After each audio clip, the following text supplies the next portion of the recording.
Recording in progress.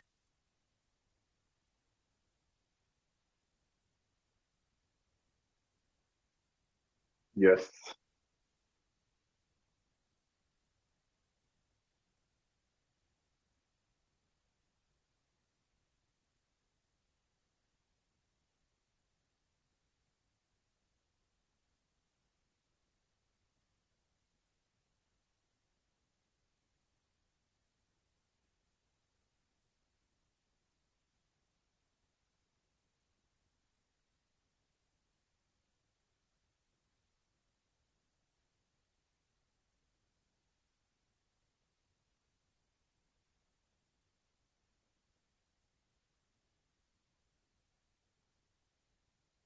Welcome everybody. Bienvenue à tous. Nous allons juste attendre une petite minute que tout le monde nous rejoigne.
Good afternoon. Bonjour à tous. Bienvenue à nouveau pour ce séminaire EpiWin. Cette semaine, le sujet est l'utilité de la génomique des agents pathogènes, plein feu sur la Mpox, la variole du simienne. Alors je sais que pour certains d'entre vous, il est soit très tôt le matin, très tard le soir. Je vous remercie d'être ici. Alors pour ceux d'entre vous qui sont nouveaux à EpiWin, c'est un réseau d'informations sur les épidémies de l'OMS et nous avons une équipe. Notre objectif est de faire en sorte que la science et les savoirs soient accessibles et compréhensibles en faveur d'actions et de décisions basées sur des preuves et des données probantes. Nous avons un groupe d'intervenants aujourd'hui qui vont nous présenter des exposés. Nous avons Monsieur Timothy Thalmann qui est en charge de la question à l'OMS. Ensuite, nous avons Dr Lorenzo Subisi qui est chef d'équipe sur le sujet à l'OMS.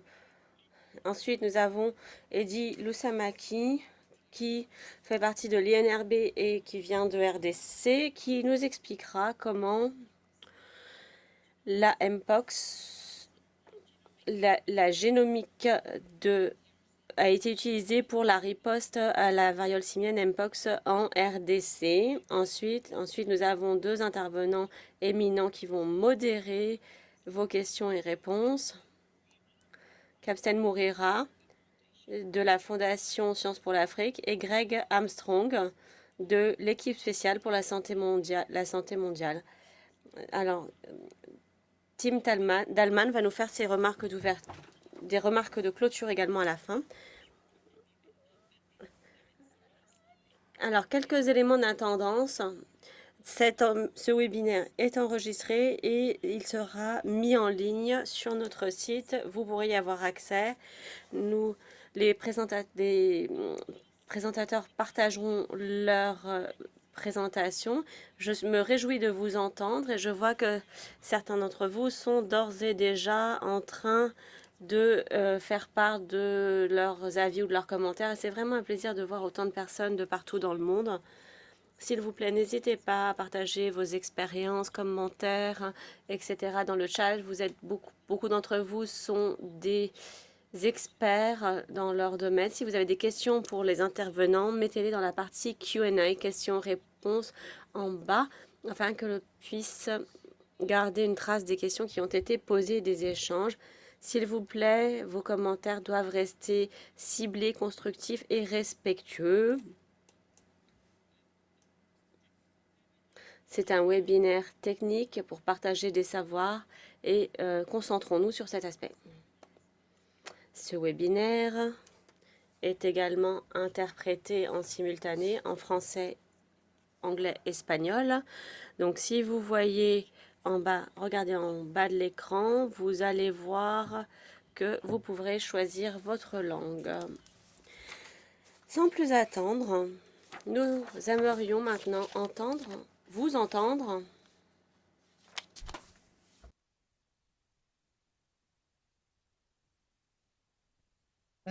Is my screen sharing? Please go to slido.com. S'il vous plaît, rendez-vous sur slido.com, hashtag 624078, 624078. Et dites-nous si vous travaillez sur la génomique des agents pathogènes Mpox. Donc, dites-nous si vous travaillez. Il y a plusieurs options qui vous sont proposées. Vous travaillez sur la génomique, mais pas sur la Mpox. La génomique des agents pathogènes, ou je ne travaille pas sur la génomique des agents pathogènes. Voilà, vous choisissez votre statut et nous aimerions un peu plus vous connaître. Nous aimerions, je vois que 39 personnes ont d'ores et déjà répondu. Slido.com, hashtag 62400078. 40078. Hashtag 62400078 pour Slido.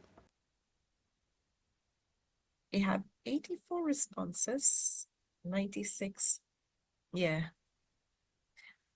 So based on the responses so far, it looks like Sur la base des réponses, beaucoup d'entre vous ne travaillent pas sur les agents pathogènes, la génomique des agents pathogènes, mais souhaiteraient en savoir plus sur le sujet. Soit 27% travaillent sur les agents pathogènes, la génomique des agents pathogènes, mais pas sur la Mpox. 22% sur les génomiques des agents pathogènes pour la Mpox. Donc, nous allons continuer de surveiller les réponses qui arrivent.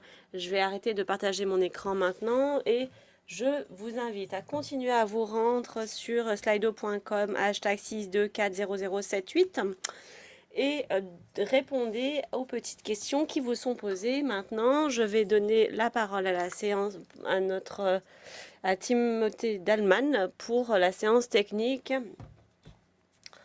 Merci d'être avec nous sur cette série de webinaires sur la génomique des agents pathogènes.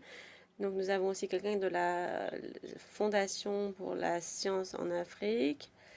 Nous sommes donc un réseau mondial qui réunit des experts sur les agents à potentiel épidémique et pandémique et l'idée de renforcer les capacités en faveur du séquençage génomique dans le cadre des systèmes de surveillance et de créer un système de soutien mutuel sur les agents génomiques. Malheureusement, les interprètes n'ont pas le texte de l'intervenant et font de leur mieux.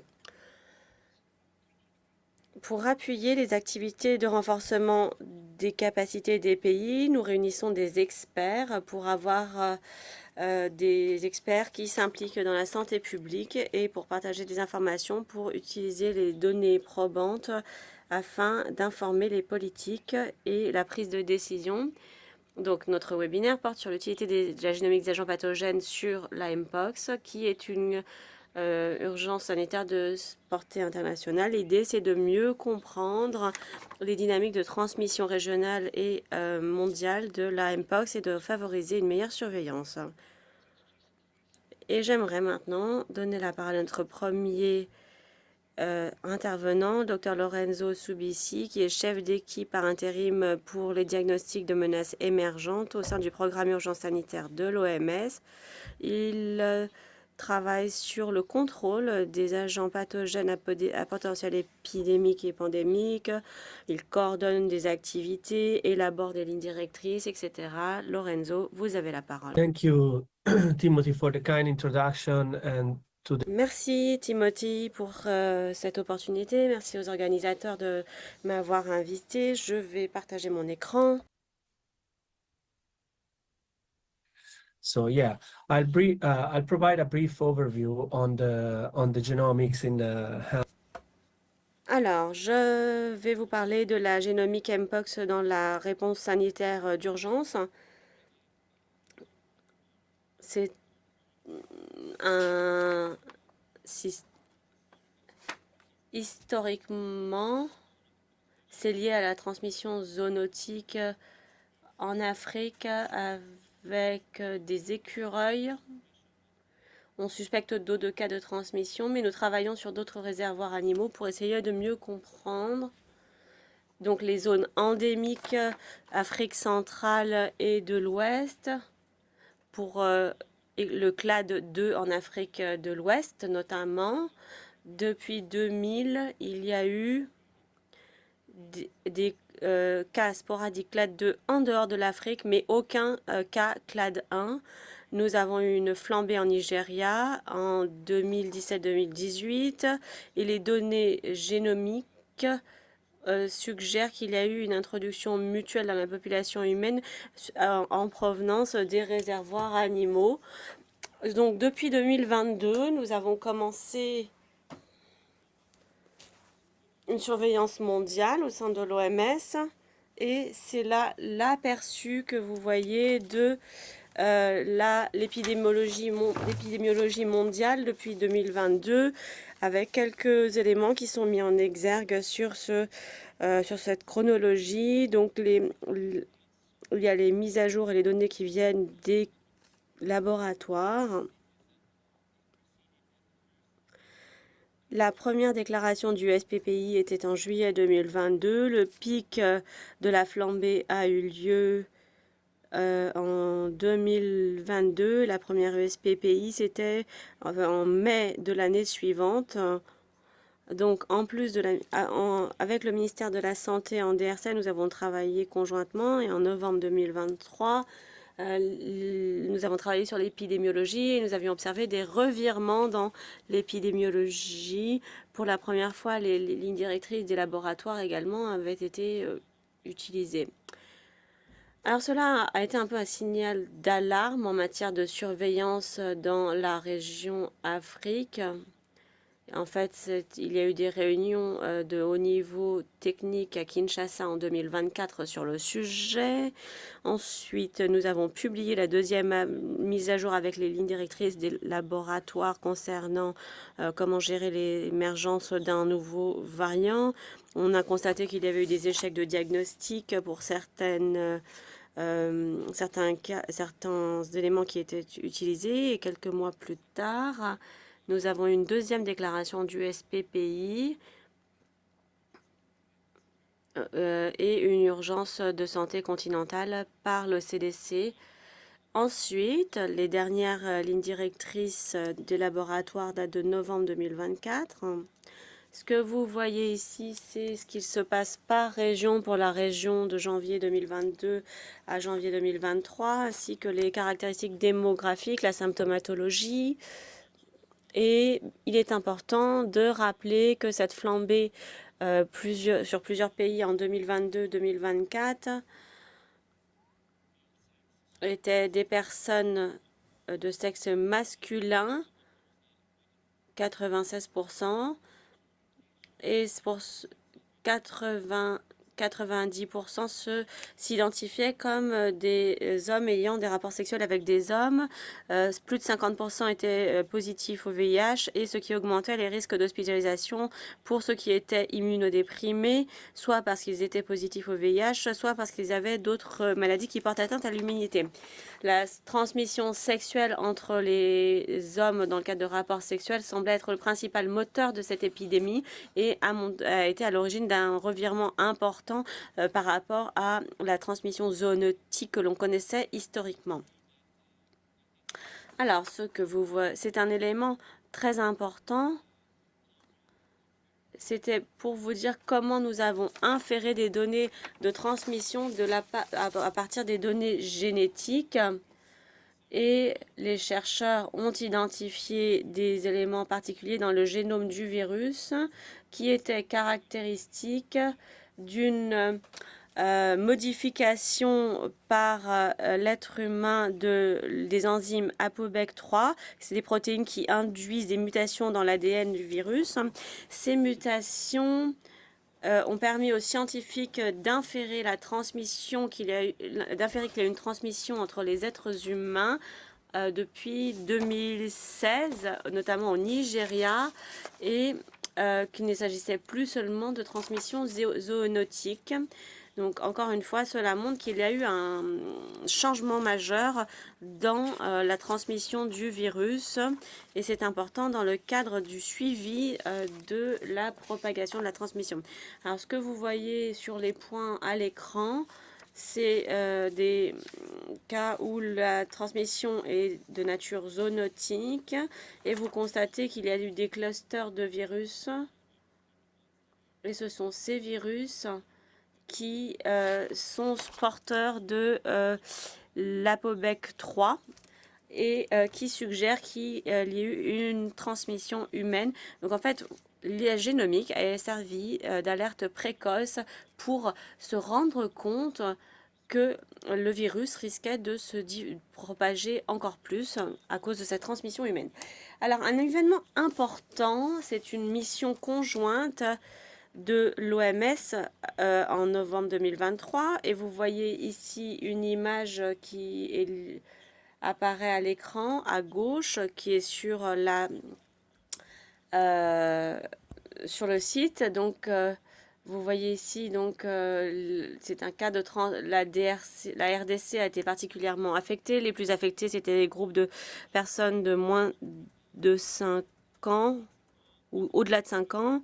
Des enfants ont été impliqués, touchés, des plus jeunes, des groupes plus jeunes ont été touchés également, prédominance des femmes sur les hommes, et il y a eu des investigations épidémiologiques qui ont montré qu'au sud Kivu, c'était une zone nouvellement affectée et là, c'était les travailleurs du sexe qui étaient particulièrement impliqués et leurs clients qui ont été touchés par cette maladie.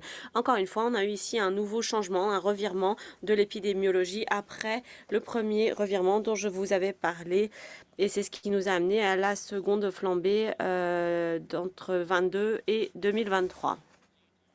Quelques mois plus tard, des études ont montré que grâce à la génomique, on a pu mettre en exergue ce nouveau clade 1B au sud Kivu et la plupart des protocoles PCR de génomique de la Mpox ne permettaient pas de détecter ce nouveau clade, mais on a pu faire la différence entre les clades ensuite, entre le clade 1B à cause d'un élément qui a été biffé dans le génome. Donc voilà, la génomique est très utile pour la surveillance. Les lignes directrices des laboratoires ont été publiées ensuite et ont permis de mettre en exergue cet échec de diagnostic. Et ça, c'est un aperçu de la situation en RDC. Donc vous voyez que l'épidémie est toujours active. Il y a une tendance à la baisse depuis les quelques semaines, mais nous devons aussi garder à l'esprit que les hotspots sont au sud Kivu, nécessitent une surveillance importante pour... et en fait, c'est plus difficile à surveiller en cause du conflit armé qui a lieu en même temps. Donc, un aperçu des pays qui ont détecté le clade 1B. En plus de la DRC, il y a 8 pays qui ont rapporté d'une transmission communautaire avec un total de 26 pays qui ont rapporté au moins un cas de clade 1B. Et donc ce clade devient commun. Vous voyez aussi ici que l'exportation est liée à un historique de voyage dans un pays d'Afrique. C'est ce qui est à l'origine de la circulation du clade 1B, mais d'autres pays ont été aussi identifiés. Et ce clade circulent probablement dans des pays ou des régions où la surveillance n'a pas pu l'identifier. Alors, vous avez ici un aperçu de la situation Mpox en Afrique avec les différents clades, pas seulement le clade 1B. Comme vous pouvez le voir, les tendances en RDC au Burundi sont à la baisse, mais on a une circulation plus importante en Ouganda et au Kenya, donc c'est important. Il y a une augmentation importante de la circulation aussi en Sierra Leone. Le séquençage est en cours. Et le clade 1, le séquençage, vous voyez cela sur le graphique qui apparaît à l'écran. Et on constate qu'il y a une variante spécifique qui a été découverte et qui sera présentée par le prochain orateur, notamment avec l'équipe INRB. Et donc cela va dans le sens d'une transmission humaine. On a ce SH 2024, clade 1A, variant du clade 1A, qui a été détecté en Irlande.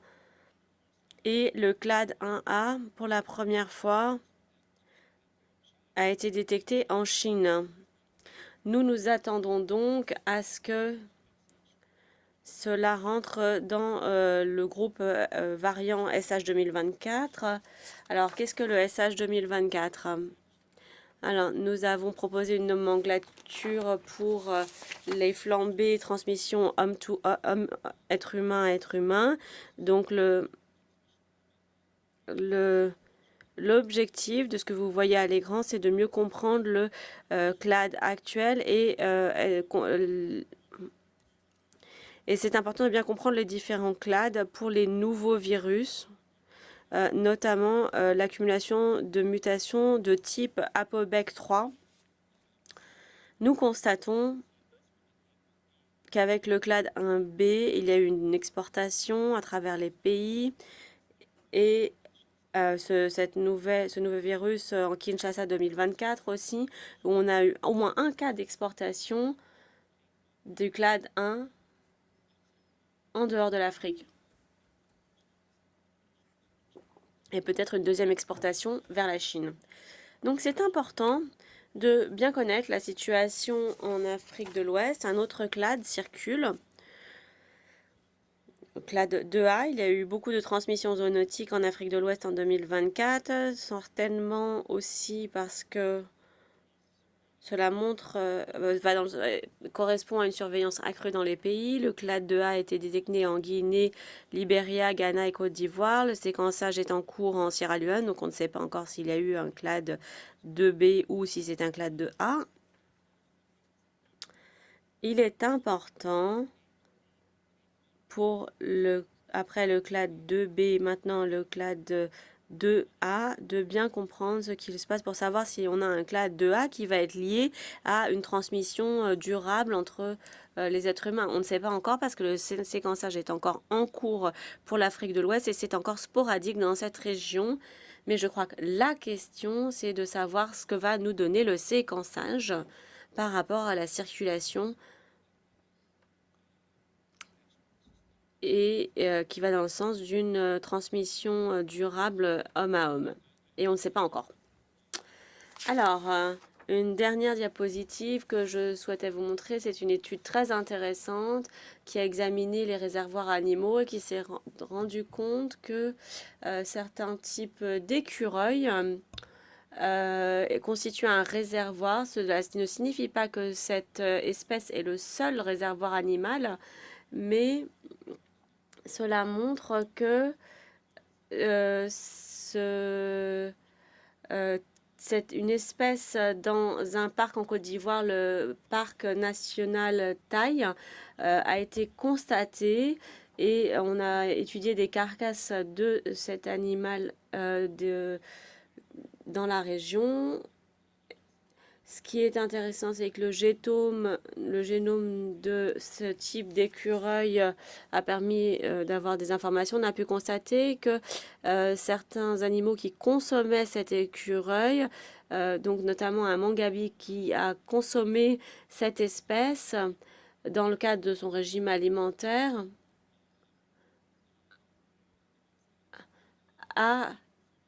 contenait dans son ADN des éléments de cet écureuil consommé, de cet animal consommé, et donc il était positif à la Mpox. Donc c'est des preuves assez solides et très intéressantes. Maintenant, très brièvement, j'aimerais vous parler de ce que nous avons fait avec la génomique et quel type d'activité nous menons au sein de l'OMS à cet égard. Ce qui est intéressant, donc c'est l'identification du clade 1A par l'OMS. Alors vous pouvez regarder le site internet de... Donc en fait l'épidémiologie en RDC nous a permis d'identifier ce clade grâce à la mission conjointe en RDC notamment, ce qui nous a permis de confirmer cette tendance, notamment avec l'urgence au sud Kivu et d'autres pays voisins. Donc cela date de 2024, 7 à 8 mois avant la déclaration du SPPI en 2024. Et nous avons pu isoler le clade 1A et B qui a été et l'ADN inactivé a été partagé avec 40 laboratoires dans 18 pays. L'idée, c'est qu'ils puissent être prêts pour bien détecter le clade 1B dans leur pays respectifs, mais aussi de comprendre la caractérisation fonctionnelle de ce clade 1B et de mieux l'analyser comparé aux autres sous-clades existants du virus Mpox. Un autre élément très intéressant, c'est que nous avons utilisé ce matériel pour mener une évaluation de la qualité externe de 15 laboratoires et nous avons un système au sein de l'OMS pour le partage des agents pathogènes qui est très intéressant à cet égard. Alors, avec ce matériel, nous avons mener donc une QA, une évaluation externe qualitative avec l'OMS. C'est la chronologie, la frise chronologique de ce qui s'est passé dans le cadre de cette évaluation EQA. Ça a commencé en mai 2023. Donc à 145 laboratoires dans 117 pays. Ensuite, on a sourcé le clade 1A à travers le BioHub de l'OMS et des collègues en RDC ont accepté de partager ce matériel, ce qui fait qu'en avril 2024, on a pu commencer la préparation du panel, quelques mois avant la déclaration de l'USPPI par le CDC puis l'OMS. Et l'OMS a terminé le deuxième cycle du programme EQA virus Mpox à 180 laboratoires dans 126 pays. C'est tout à fait remarquable. C'est plus de 60% de couverture des États membres de l'OMS. Mars 2025, les résultats ont été publiés et nous sommes maintenant en train de planifier le deuxième EQA. Alors voilà un petit résumé des résultats. Donc le virus était constitué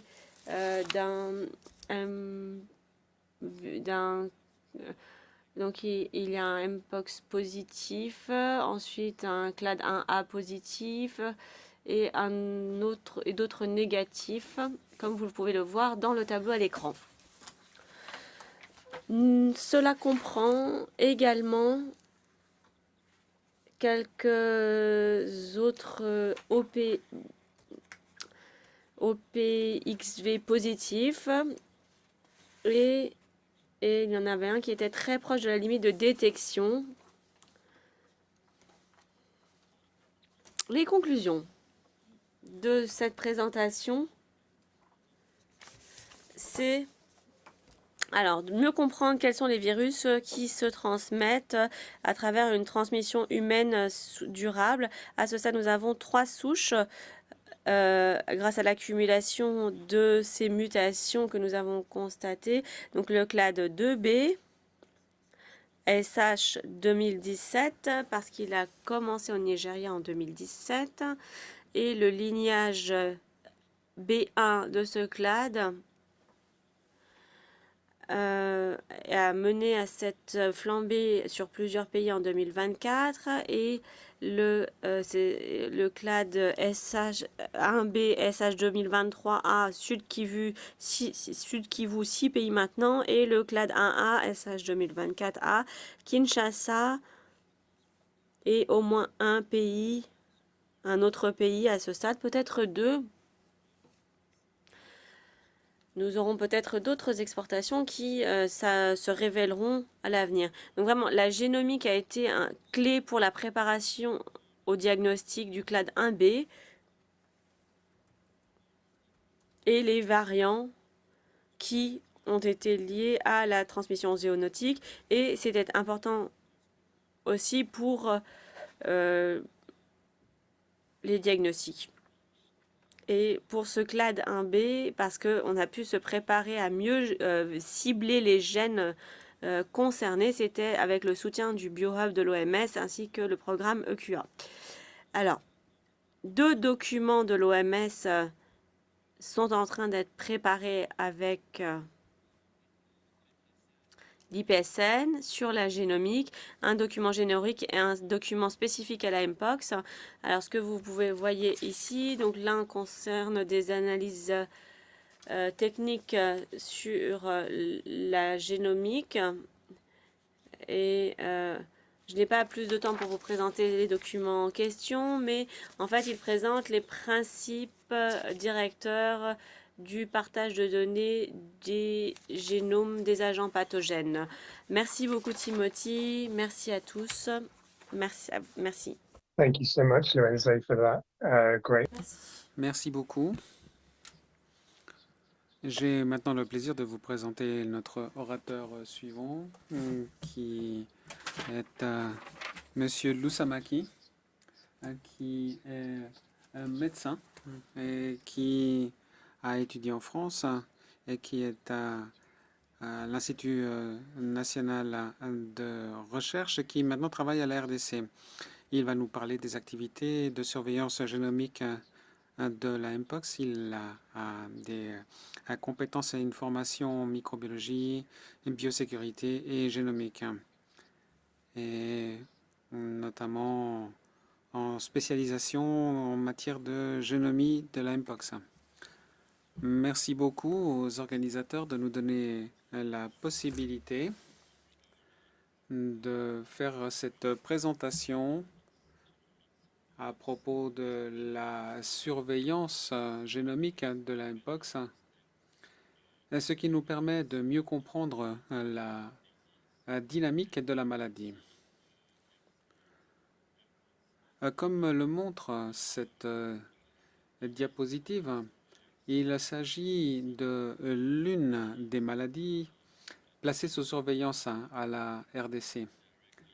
Et en fait, elle est soumise à une déclaration obligatoire. Comme nous le voyons, à partir de 1996, nous savons que les premiers cas, en fait, les cas humains ont été découverts à la RDC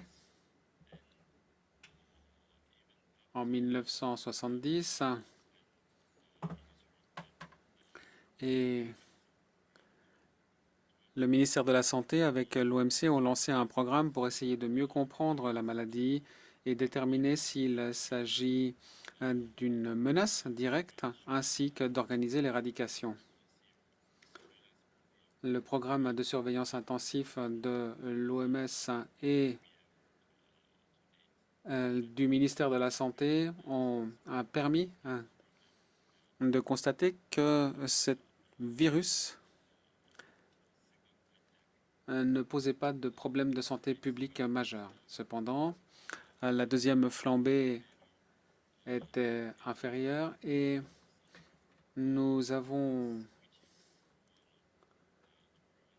connu une pause de 10 ans avant cette nouvelle flambée dans la province de Sankuru, moment auquel la variole simiesque a été ajoutée à la liste des maladies à déclaration obligatoire.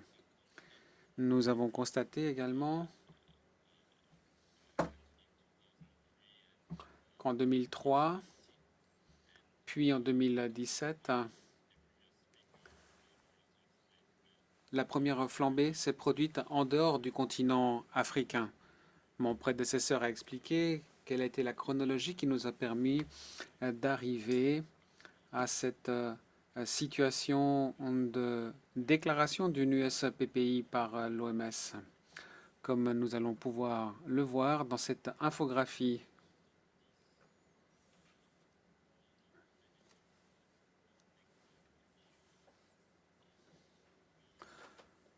L'un des avantages que l'on peut tirer de ce travail est l'obtention d'une information suffisante sur la Mpox qui était jusqu'alors une maladie négligée et qui n'avait pas fait l'objet d'un séquencement intensif.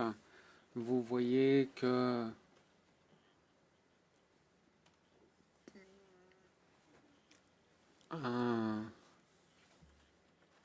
plus de 7000 génomes ont été ajoutés. Et comme on le voit, on constate que le nombre de génomes de la sous-clade 2B, et notamment les souches responsables des flambées dans plusieurs pays,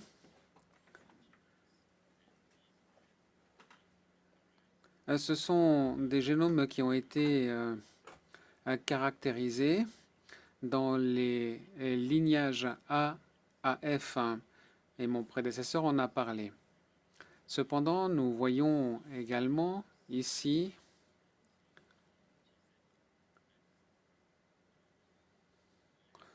sur la base de GISAID que nous avons moins de génomes du clade 1 avant 2024. Il existait moins de 51 génomes.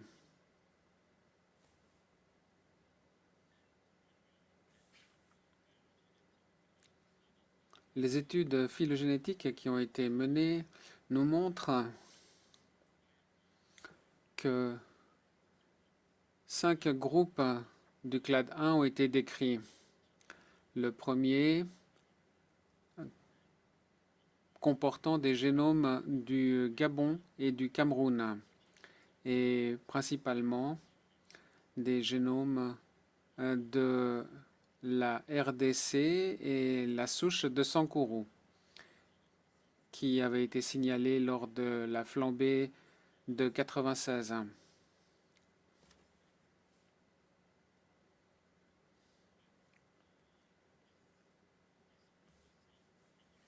Nous constatons qu'il existe une divergence entre la gravité du clade 1 et le nombre limité de génomes montre que c'est paradoxal parce que le nombre de cas augmentait année après année et avant 2022, on savait que 80% des cas s'étaient produits en RDC. Il était donc urgent de mettre à jour la diversité et les caractéristiques du clade 1 pour bien comprendre quelles sont les tendances qui commençaient à se percevoir. On l'explique notamment par l'adaptation à l'être humain. Et il était important de voir s'il existait également des cas importés du clade 2.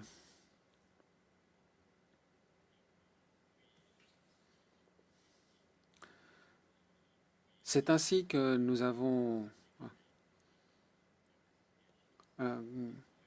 nous sommes mis au travail et avons mené des études multidisciplinaires. Nous avons rencontré des difficultés qui existent encore, notamment des défis sur le plan logistique. En effet, la RDC est le pays au territoire de l'Afrique subsaharienne le plus étendu. Par conséquent, il n'est pas toujours facile de se déplacer d'un point en l'autre par manque d'infrastructures. Nous avons également des crises de sécurité, des crises humanitaires qui compliquent encore les activités de surveillance. Nous constatons que parfois, les cas n'ont pas été déclarés, non pas parce qu'il n'en existait pas, mais parce que la guerre l'empêchait. En même temps, nous utilisions des ressources provenant des flambées d'Ebola et du SARS-CoV-2 pour étudier la génomique de la Mpox.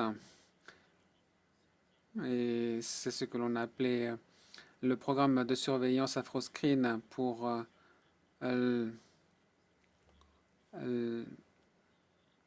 la génomique de la Mpox.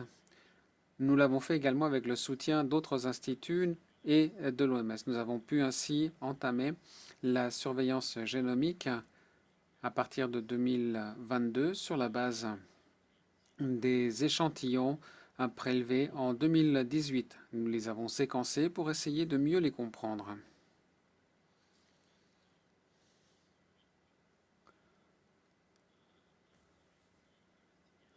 Vous voyez quelles sont les difficultés de l'enquête et des études dans la province de Kwambo. On constate que la transmission du clade 1 se produit principalement par contact sexuel, hétérosexuel ou homosexuel.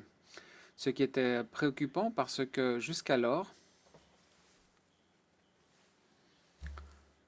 seules des transmissions zoonotiques avaient été documentées. Autre exemple, tiré des études multiples, nous avons mené des études dans la sous-province d'Ubandi, au nord-ouest du pays, comme vous le voyez sur la carte. Nous avons été alertés à propos de certains cas, et lorsque nos collègues sont arrivés pour étudier ces cas, ils ont constaté que un couple était décédé à cause de la Mpox et qu'il se déplaçait dans le continent. Ce qui nous a poussé à établir une stratégie de surveillance régionale, étant donné que nous avons 9 pays limitrophes. Je ne vais pas m'appesantir sur cette question, mon prédécesseur en a déjà parlé, mais nous voyons ici qu'une étude conjointe a été menée et qui a permis de donner plus de visibilité à ce qui se produit en RDC, y compris pour ce qui est des tendances, comme nous le voyons sur cette infographie. Et l'une des provinces de l'Est dans lesquelles des cas étaient déclarés, ce qui en fait était plutôt rare, étant donné que la plupart des cas se produisaient dans la zone de la forêt équatoriale. Mais nous avons également enregistré des cas dans des zones minières. Nous avons constaté que certains foyers étaient concernés dans les notifications et les déclarations de maladies, notamment parmi les travailleuses du sexe. Et comme Lorenzo nous l'a dit, je vais peut-être évoquer ce que nous avons fait jusqu'à présent pour la caractérisation de cette souche. Nous voyons de façon très claire qu'une flambée comportait une diversité relativement faible. Et nous avons constaté que le taux de mutation était supérieur. Nous avions de 10 à 80% de non-diversité. Nous avons donc proposé de l'appeler les clades 1A et 1B. Voilà les appellations que nous avons données à ces souches.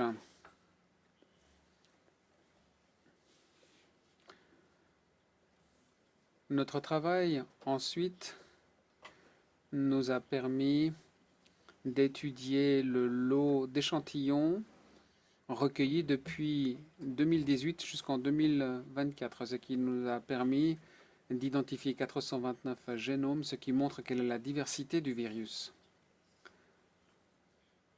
Et ce sont des génomes de haute qualité provenant de 14 provinces. Tandis que la phylogénique précédente n'avait obtenu d'échantillons que de 5 provinces. Voilà les résultats que nous avons réussi à tirer de cette étude génomique. Et nous avons constaté que certains foyers étaient dus au clade 1. Nous avons constaté également qu'à gauche, dans la province de Choco, ou dans le sud de la province d'Ougandi, en rose, sont des foyers qui ont été étudiés. Mais nous constatons également une co-circulation de plusieurs variants, ce qui nous permet de bien comprendre qu'ils se sont produits, que de nombreuses flambées se sont produites dans cette zone. Pour résumer l'étude, nous avons un clade 1A de transmission zoonotique et le clade 1B qui, au moment de la publication, se limitait à la partie orientale du pays.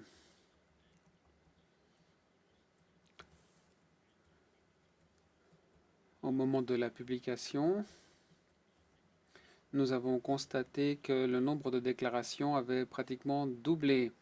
Et Lorenzo en a parlé également tout à l'heure. Donc, je ne vais pas revenir sur cette question. Et je vais conclure par là. Nous avons également constaté qu'il était possible de documenter le premier cas de clade 1A à Kinshasa. Et nous avons eu 3 foyers identifiés. Dans l'infographie suivante, on constate qu'une année approximativement après le premier cas de clade 1A, il s'est également produit un cas de clade 2B qui a été constaté à Kinshasa.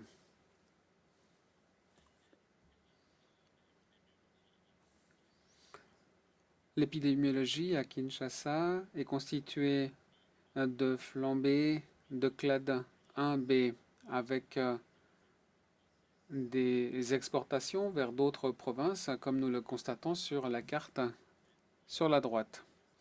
Et ces flambées sont également composées de flambées de clade 1A, que l'on a appelé, qui se situe en dehors de la flambée SH 2024A. Nous avons également constaté que le trafic le long des routes, des fleuves et par voie aérienne ont favorisé son exportation. Nous avons constaté également que de nombreuses provinces avaient été touchées, notamment un cas appartenant à cet immense foyer. Nous avons également été en mesure de mettre à jour le nombre de génomes, ce qui nous a donné une meilleure vue d'ensemble de la situation. Cependant, ce travail doit se poursuivre. Comme je l'ai dit, de nombreuses provinces ont constaté des cas identifiés des 2 sous-clades. Pour l'instant, il est difficile de savoir quel est le clade le plus prévalent dans les zones du nord et quelles sont les conséquences de ces pratiques de circulation. Pour conclure, vous constatez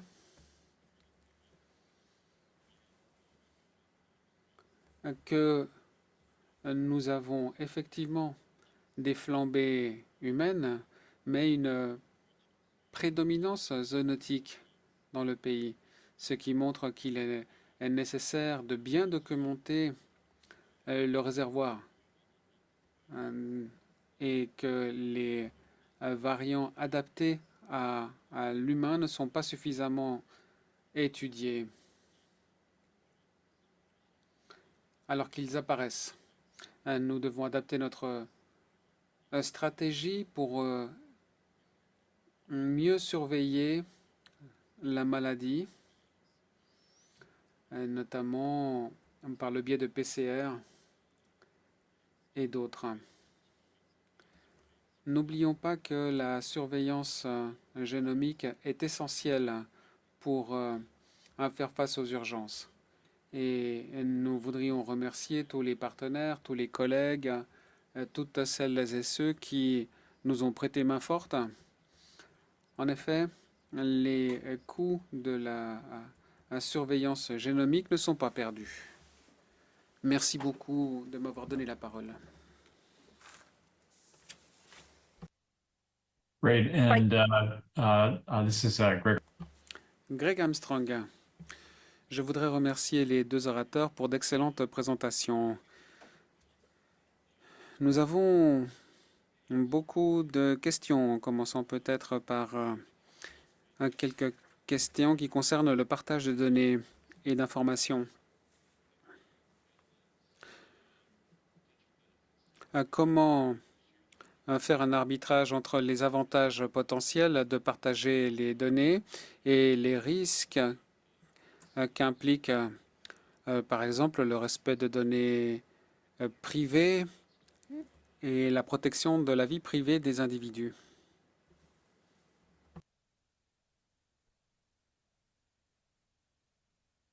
Can you repeat the question, please? Pouvez-vous répéter, s'il vous plaît? Je répète. Il s'agit du partage d'informations, de la communication des informations. Comment le faire de manière efficace tout en préservant ou évitant l'utilisation secondaire des données ou en préservant la protection de la vie privée ou également la propriété intellectuelle. Oui, alors peut-être que je peux commencer et Lorenzo pourra compléter. Nous avons effectivement beaucoup collaboré. Tout d'abord, nous devons travailler dans la confiance lorsqu'on partage des données et être très clair sur les conditions. À l'heure actuelle, nous collaborons avec une série de partenaires auxquels nous communiquons les données. Nous utilisons également des bases de données ouvertes, par exemple le Pathoplexus,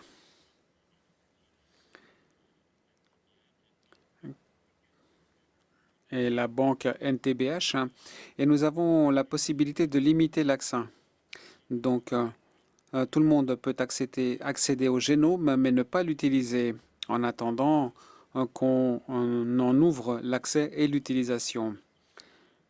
Ensuite, pour ce qui est des analyses, nous faisons de notre mieux pour mettre à jour la base de données des analyses, vous constaterez que c'est évolutif et que nous indiquons systématiquement les sources. To add to that? No, Lorenzo? Oui, alors ce que je peux ajouter à ce que vient de dire mon collègue, c'est que tout le monde soutient la RDC, mais il faut bien dire que la RDC apporte énormément d'informations à l'OMS, notamment pour les bases de données, l'évaluation. La question n'est pas seulement une question de partage des données.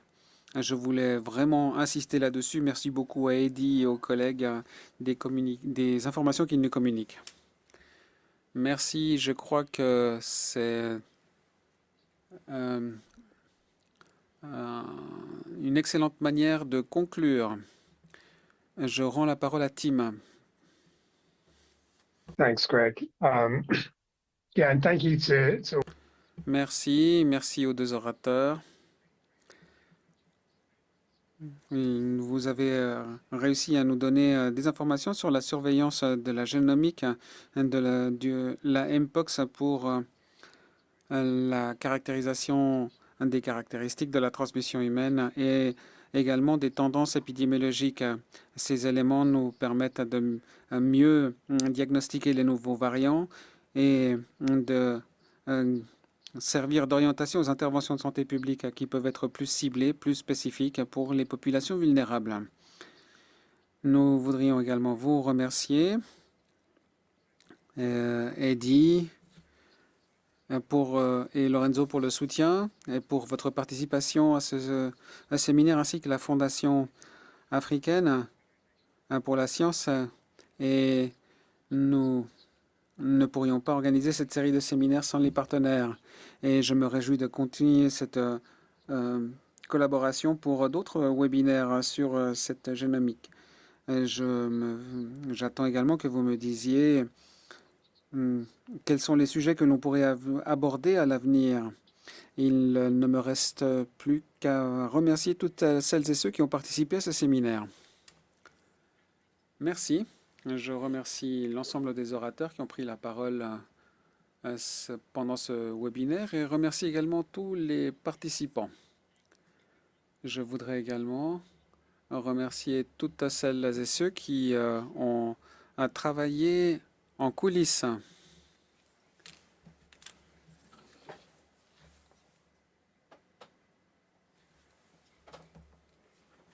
Et nous voudrions remercier les partenaires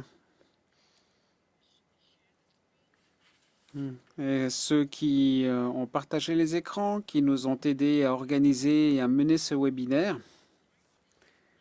Et enfin,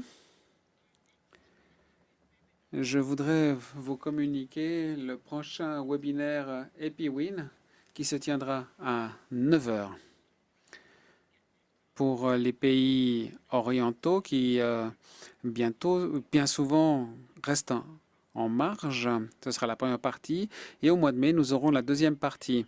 Donc le prochain, la nouvelle phase de la préparation aux pandémies. Merci beaucoup et je vous donne rendez-vous pour notre prochain séminaire. Merci encore aux orateurs et à tous ceux qui ont travaillé en coulisses. Et notamment ceux qui suivent régulièrement nos séminaires EpiWin.